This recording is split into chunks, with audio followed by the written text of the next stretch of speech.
What is the intellectual lineage of the Austrian school?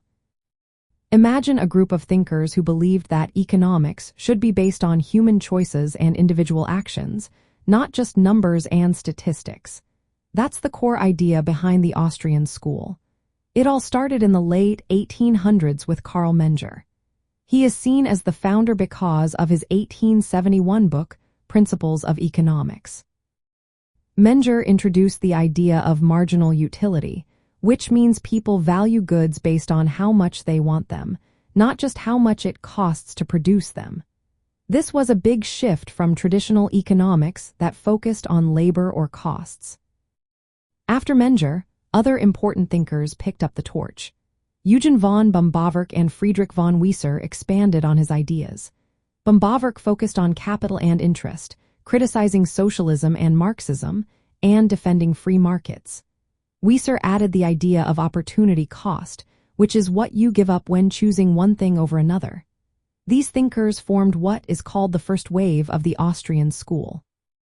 They also took part in debates like the Methodenstreit, which was a fight between those who believed in studying economics through historical facts and those who preferred logical reasoning. In the early 1900s, Ludwig von Mises became a key figure. He strongly opposed socialism and central planning. Mises argued that without market prices, economic calculation is impossible. Friedrich Hayek, another major thinker, built on Mises's work.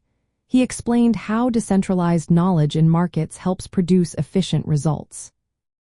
Hayek believed that markets are like a spontaneous order created by individual choices, and that government interference often disrupts this process. Later, Murray Rothbard played a big role in keeping the Austrian tradition alive. He combined economics with a strong belief in individual freedom and free markets. Rothbard's work helped the Austrian school stay relevant when mainstream economics was less interested in its ideas.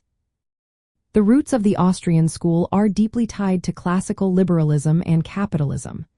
It emphasizes that individuals make choices based on their preferences, and that markets naturally organize themselves without heavy government control. Its method, called praxeology, studies human action through logical deduction, not just data. Practically, the Austrian school has influenced ideas about money, business cycles, and how entrepreneurs drive economic growth.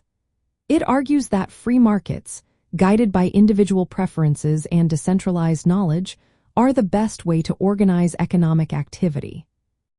So, the lineage begins with Karl Menger's work on marginal utility, then moves through Böhm-Bawerk and Wieser, matures with Mises and Hayek's critiques of socialism, and continues with Rothbard's defense of liberty.